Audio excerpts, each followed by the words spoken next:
Good morning students. अपन ने differential equation की बुक स्टार्ट की थी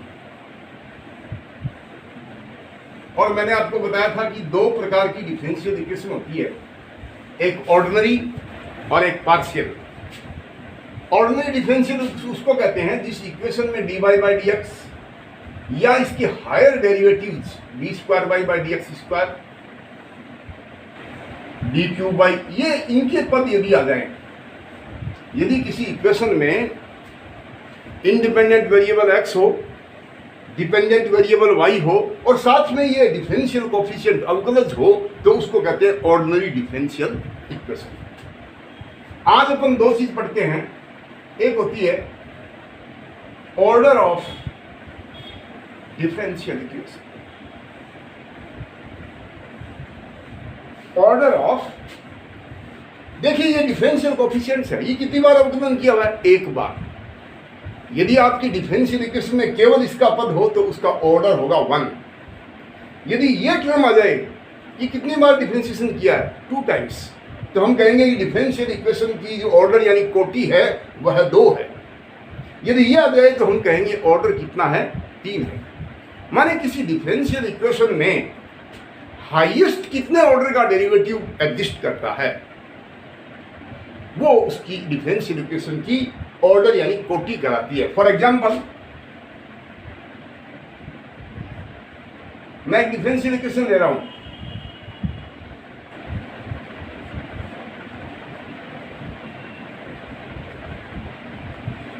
this is a differential equation. कैसी डिफरेंशियल इक्वेशन है ये? यह ऑर्डिनरी डिफरेंशियल इक्वेशन है, ये साधारण अवकल समीकरण है, पार्शियल डिफरेंशियल इक्वेशन नहीं है। पार्शियल डिफरेंशियल इक्वेशन में del y by del x, del square y by del x square ऐसे टर्म्स आते हैं। It is ordinary differential equation. Okay, अब इसमें आप ये देखो कि इसमें डेरिवेटिव का कोटि कितना है, हाईएस्ट ऑर्डर का कितना है। ये कितनी बार अवकलन किया हुआ है? एक बार। D Y by D X का मतलब इसका ऑर्डर 1 है। ये कितनी बार किया हुआ है? 2 टाइम्स। इसका मतलब ये हो गया कि इस डिफरेंशियल इक्वेशन का ऑर्डर कितना है? 2। Order means the highest order derivative gives the order. Differential equation में जो अधिकतम अवकलज होता है वह उस डिफरेंशियल इक्वेशन की कोटि होती है, ऑर्डर होती है।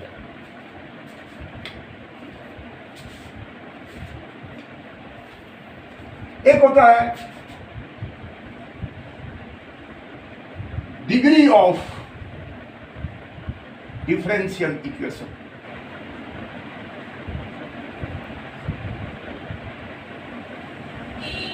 एक तो हमने बताया ऑर्डर और दूसरी होती है डिग्री। डिग्री को कहते हैं डिफरेंशियल इक्वेशन की घात। आप इस डिफरेंशियल इक्वेशन को देखिए, इसमें मैक्सिमम कितनी बार डिफरेंशिएशन किया हुआ है? अधिकतम अवकलज कौन है इसमें? D square y by D x square है, इसलिए इसका ऑर्डर तो कितना हो गया? 2 हो गया। अब मुझे ये बताओ इस d square y by D x square की घात कितनी है? यहाँ कितनी पावर है इसकी? कुछ ही नहीं है, यानी 1 है। तो इसकी डिग्री कितनी होगी इस डिफरेंशियल इक्वेशन की? इस डिफरेंशियल इक्वेशन की डिग्री हो गई 1। तो डिग्री ऑफ डिफरेंशियल इक्वेशन का मीनिंग क्या हुआ? किसी डिफरेंशियल इक्वेशन में जो हाईएस्ट ऑर्डर का डेरिवेटिव होता है उसकी पावर, उसकी घात क्या कहलाती है? Degree of differential equation. For example एक और कह रहा हूं मैं, X D Y by D X minus 3x D Y by D X का whole square plus 2xy minus 7 is equal to 0। चलो ये एक डिफरेंशियल इक्वेशन है। सबसे पहले बेटा इसका ऑर्डर बताओ। सबसे पहले तो क्या निकालेंगे? इसका ऑर्डर, कोटि। कितनी बार अवकलन किया हुआ है? एक बार। कितनी? ये d Y by D x में कितनी बार अवकलन किया हुआ है? अवकलन यहां भी d Y by D x है, यहां भी d Y by D x है। इसमें डबल अवकलन नहीं है। सेकेंड ऑर्डर का डिफरेंशियल कोफिशिएंट इस इक्वेशन में नहीं है। इसका मतलब ऑर्डर तो इसका एक ही है। अरे मैक्सिमम अवकलन कितनी बार किया हुआ है? अधिकतम अवकलन कब कौन है इसमें? एक बार अवकलन। ओके, अब इसकी निकालें डिग्री। डिग्री का मतलब जो हाईएस्ट ऑर्डर डेरिवेटिव है उसकी मैक्सिमम पावर कितनी है? dy बाई डी एक्स की यहाँ पावर कितनी है? घात कितनी है? 1 है। और यहाँ dy बाई डी एक्स की पावर कितनी है? 2 है। तो इसकी डिग्री कितनी होगी? एक और एग्जांपल लीजिए आप। मैं इसी डिफरेंशियल इक्वेशन को चेंज कर रहा हूं, यहां लिख दिया मैंने 3 और यहां लिख दिया 5। ओके, अब इस डिफरेंशियल इक्वेशन का ऑर्डर बताओ क्या होगा? ऑर्डर, इस डिफरेंशियल इक्वेशन का ऑर्डर क्या हो गया? इसमें डेरिवेटिव देखो कितनी बार किया हुआ है? कितनी बार अवकलन है? 2 बार। कितनी बार अवकलन है? 1 बार। तो ज्यादा से ज्यादा अवकलन कितनी बार किया हुआ है? हाईएस्ट ऑर्डर का डेरिवेटिव कितने ऑर्डर का है? 2 ऑर्डर का है। 2 बार अवकलन हाईएस्ट है, तो इसकी ऑर्डर कितनी होगी? अब क्या निकालें? डिग्री, इसकी घात। हाईएस्ट ऑर्डर का डेरिवेटिव कौन है इसमें? अरे अवकलन अधिकतम कौन सा है? ये है, 2 बार। उसकी पावर कितनी है हाईएस्ट? यहाँ तो 3 है और कहीं डबल अवकलन है नहीं, तो इस इक्वेशन की डिग्री कितनी होगी? आप लोगों के सबके समझ आ गया? ऑर्डर का मतलब है डिफरेंशियल इक्वेशन में अधिकतम कितनी बार अवकलन किया हुआ है। डिग्री का मतलब है जो डिफरेंशियल इक्वेशन में अधिकतम जो अवकलज है उसकी मैक्सिमम पावर कितनी है, मैक्सिमम घात कितनी है, वह क्या कहलाती है? डिग्री कहलाती है। तो डिफरेंशियल इक्वेशन की पहचान के लिए एक तो हमको क्या ज्ञात करना पड़ता है? ऑर्डर, कोटि, और दूसरी क्या ज्ञात करनी पड़ती है? घात। अब आपकी ये जो बुक है इसमें 3-4 प्रकार के टॉपिक है। पहला टॉपिक है differential equation of order 1 and degree 1, जिसका ऑर्डर भी एक हो। ऑर्डर एक होने का मतलब उसमें dy बाई डी एक्स है खाली, और डिग्री भी एक है, यानी उसकी घात भी कितनी है? 1 है। तो पहला टॉपिक आज अपन स्टार्ट करते हैं।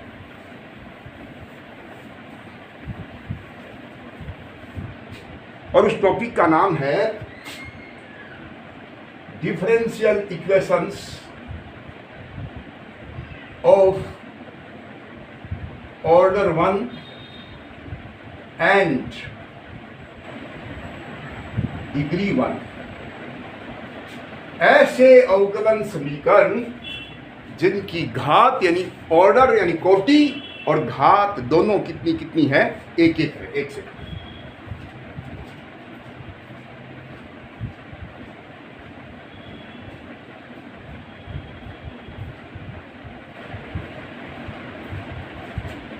तो बेटा क्या होगा? ऐसी डिफरेंशियल इक्वेशन में केवल एक पद होगा, dy बाई dx।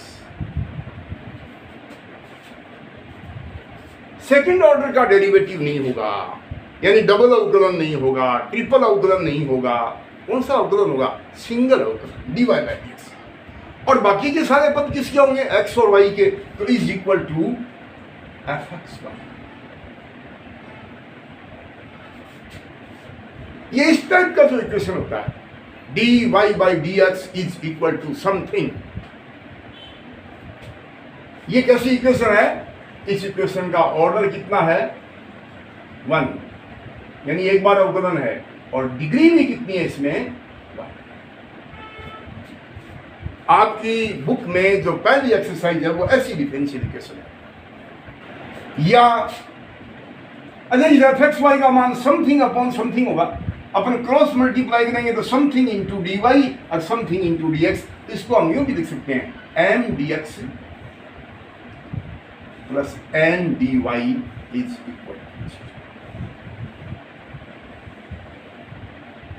आप लिख लीजिए, फर्स्ट ऑर्डर और फर्स्ट डिग्री वाली डिफरेंशियल इक्वेशन निम्न प्रकार से व्यक्त की जाती है।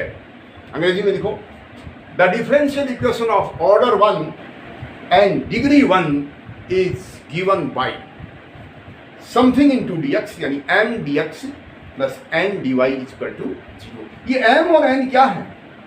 ये कांस्टेंट भी हो सकते हैं और ये एक्स और वाई के फंक्शंस भी हो सकते हैं, जहां m comma n are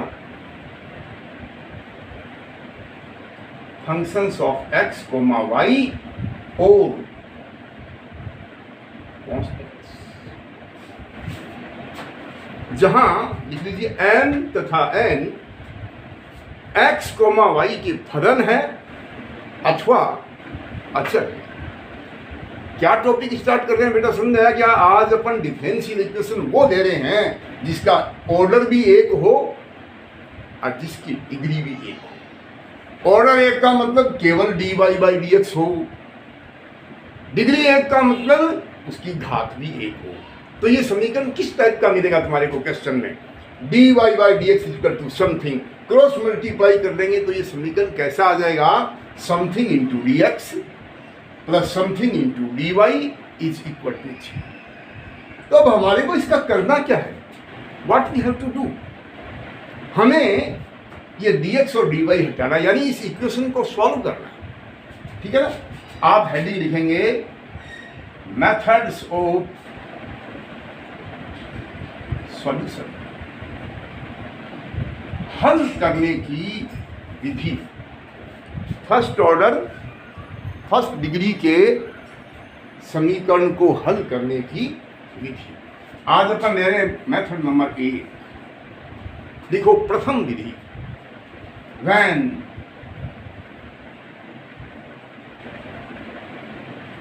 variables are separable। पहली विधि है जब चरों को पृथक पृथक किया जा सकता है। ये क्या विधि भाई? पहले तो डिफरेंशियल इक्वेशन यदि ऐसी दी हुई है तो उसको ऐसी बना दो। सपोज आपके पास डिफरेंशियल इक्वेशन है m D x plus N D Y equal to. अब इसमें कोई कॉमन लेकर के, कोई क्रॉस मल्टीप्लाई करके हम इस डिफरेंशियल इक्वेशन को ऐसे चेंज करते हैं, ऐसे बदलते हैं कि ये जो m है इसमें y नहीं होना चाहिए। It is purely function of x, यानी dx के साथ में जो भी पद आएंगे वो किसके आएंगे? x के आएंगे या कांस्टेंट आएंगे, y नहीं होना चाहिए इसमें। और ये जो n है ये किसके साथ है? dy के साथ में। इसमें किसके पद नहीं होने चाहिए? x के टर्म्स नहीं होने चाहिए। माने the coefficient of dx is always function of x। dx का जो गुणांक है वह x का फलन है और dy का गुणांक जो है वो किसका फलन है? y का फलन है। यदि ऐसा है, बाय द वे क्वेश्चन यदि ऐसा आ जाए तो हम कहेंगे हियर वेरिएबल्स आर सेपरेबल। यहां चरों को पृथक पृथक किया जा सकता है। और ऐसा यदि हो जाए तो इसको सॉल्व करने का बड़ा सिंपल सा तरीका है। आप इसका x के सापेक्ष समाकलन कर दो और इसका y के सापेक्ष समाकलन कर दो, डिफरेंशियल इक्वेशन अपने आप सॉल्व हो जाएगी। फॉर एग्जांपल मैं एक डिफरेंशियल इक्वेशन दे रहा हूं बेटा।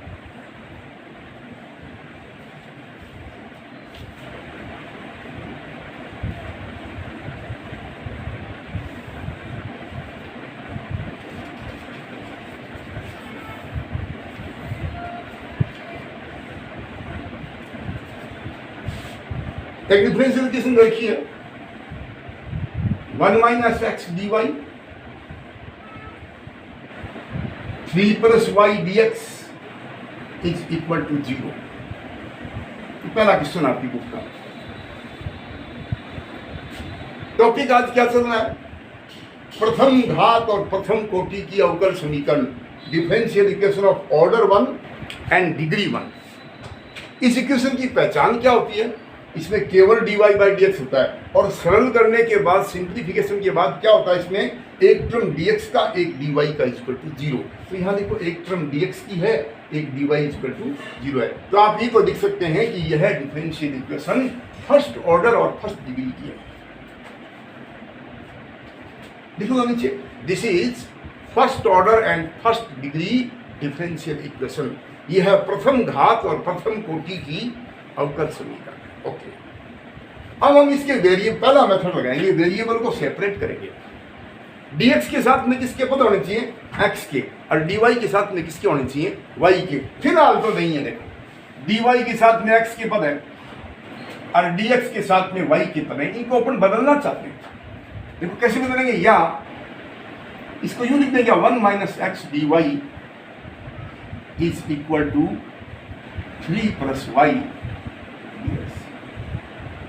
थोड़ा सा एक्सरसाइज करनी पड़ेगी, इधर से उधर लाने पड़ेंगे। अरे माइनस का पद प्लस का हो गया। अब नियम ये कहता है कि dx के साथ में तो किसके पद होने चाहिए? x के, और dy के साथ में किसके होने चाहिए? y के। तो इस 1 माइनस एक्स को नीचे लिया और 3 प्लस वाई को इधर लिया, तो या इसको यूं लिख सकते हैं dy बटा ये 3 प्लस वाई है, इसको y प्लस 3 कर दिया, इज इक्वल टू, अरे इसको इसके बटे में लिया और इसको इधर लिया, इसको क्या लिख सकते हो तुम? dx बटा, देखो इसके वेरिएबल सेपरेट हो गए। वेरिएबल सेपरेबल का मतलब यह है dx के साथ में जो कोफिशिएंट है, जो गुणांक है, वह x का होना चाहिए, और dy के साथ में। तो इसके लिए आपको क्या करना, इधर उधर ला करके वो क्रॉस मल्टीप्लाई करके कॉमन ऑमन लेकर के ये काम करना। हो गया नहीं हो गया? इसमें यदि तुम माइनस कॉमन ले लो, क्या ले दोगे इसको? dy अपॉन y प्लस 3, इसको इधर दिया तो माइनस कॉमन देंगे तो ये लगेगा dx बटा x माइनस 3 इज इक्वल, और इसको इधर दिया है। अब बताओ dx के साथ में y है क्या? मैंने क्या बताया था, वेरिएबल सेपरेबल का मतलब है dx के साथ में y के टर्म नहीं होने चाहिए और dy के साथ में x का नहीं होना चाहिए। तो यहाँ देखो dx में कहीं भी y नहीं है और dy में कहीं भी x नहीं है, तो आप क्या लिखोगे? Variables are separable. यहां चर पृथक पृथक है। और अब सॉल्व करने का क्या तरीका बताया था? दोनों का समाकलन कर दो। लिख लो दोनों तरफ समाकलन करने पर इसके भी समाकलन का निशान लगा दे, और इसके भी समाकलन, और जीरो का तो समाकलन जीरो होता है। बेटा ये समझ आ रहा है सबके? वेरिएबल्स को सेपरेट करके दोनों तरफ समाकलन कर दो। 1 अपॉन एक्स माइनस 1 का समाकलन क्या हो गया? log x minus 1 upon y plus 3 का y के सापेक्ष समाकलन क्या हो गया? log y plus 3। और जीरो का समाकलन कांस्टेंट होता है। ये दोनों दो लोग आ रहे हैं तो मैं कांस्टेंट को c नहीं लिख करके log c लिख दूं, एक ही बात है, कोई दिक्कत नहीं है। थोड़ा सरल कर लीजिए। log a plus log b को log a b लिखते हैं, क्या लिखोगे? log x minus 1 into y plus 3। log a plus log b को लिखते हैं log a into b is equal to log c। log से दो काट दो तो क्या आ गया? x minus 1 into y plus 3 equal to c। आप लिखोगे यही डिफरेंशियल इक्वेशन का ऑर्डर सॉल्यूशन है। It is the solution of given differential equation. ये आपकी बुक की पहले टॉपिक का पहला मेथड है कि फर्स्ट ऑर्डर और फर्स्ट डिग्री की जो डिफरेंशियल इक्वेशन होती है उसको हम ऐसे लिख सकते हैं something into D x something into d Y equal to 0। और इसका पहला मेथड है वेरिएबल आर सेपरेबल, चरों को पृथक पृथक किया जावे। कैसे करें भाई? dx के साथ में किसका पद नहीं होना चाहिए? y का नहीं होना चाहिए, क्योंकि इसका समाकलन तो x के सापेक्ष करेंगे तो y होगा, तो समाकलन होगा नहीं। और dy के साथ में किसके पद नहीं होना चाहिए? x के। तो यहाँ तो थे इस क्वेश्चन में, तो मैंने इस पद को उधर ले जा करके और कॉमन कॉमन लेकर के क्रॉस मल्टीप्लाई करके ऐसा इलाज करो कि dx के साथ में केवल x के पद हों और dy के साथ में केवल, ऐसा होते ही हम लिख देंगे वेरिएबल्स आर सेपरेबल। और फिर इस समीकरण को सरल करने का तरीका है दोनों तरफ समाकलन कर दो, समाकलन करके हल कर दो, वही डिफरेंशियल इक्वेशन का सॉल्यूशन होगा। ये आप लोगों को अच्छे तरह समझ आ गया? कल इसके क्वेश्चन और करेंगे। आज घर जाके वेरिएबल सेपरेबल वाले मेथड के उदाहरण पढ़ना। देखो लॉकडाउन चल रहा है, कोरोना आ रहा है, अब ऑनलाइन पढ़ना इस समय की डिमांड है। टाइम वेस्ट नहीं करना। जैसे ही कॉलेज खुलेगा ऑफलाइन क्लासें स्टार्ट कर देंगे। पर ऑफलाइन में इसमें कोई फर्क नहीं है। ये डिफेंस एजुकेशन की ऑर्डर डिग्री मैंने आज आपको समझाई है, और फिर इसको कैसे लिखते हैं और इसका पहला मेथड वेरिएबल सेपरेबल कैसे करते हैं, इसमें कहाँ दिक्कत आ रही है समझने में। यदि आप घर पे बैठ के मन लगा करके पढ़ें तो मुझे नहीं लगता कि कोई दिक्कत है। आज मैंने एक सवाल कराया है, आप आज घर पे जाकर के फर्स्ट एक्सरसाइज जो है वेरिएबल सेपरेबल मेथड की, उसके एग्जाम्पल्स कीजिए। और बेटा जिन बच्चों ने, आप लोग प्रमोट हो गए, ध्यान रखना, बहुत से बच्चों ने अभी तक 10वीं 12वीं की मार्कशीट जमा नहीं कराई। रिजल्ट कैसे आएगा भाई? तुम्हारी मार्कशीट उसी से बनेगी। कॉलेज की यदि बकाया फीस है वो कार्यालय में जमा कराओ, कॉलेज की लाइब्रेरी की बुक्स लाइब्रेरी में जमा कराओ, और 10वीं 12वीं की मार्कशीट जमा कराओ, तब आपकी फर्स्ट ईयर क्लियर होगी। और अब सेकेंड ईयर की पढ़ाई अपन ने शुरू कर दी, इसलिए एडमिशन का फॉर्म भर के एक किस्त जमा करा दीजिए और आज से ही पढ़ने में जुट जाएं। ओके।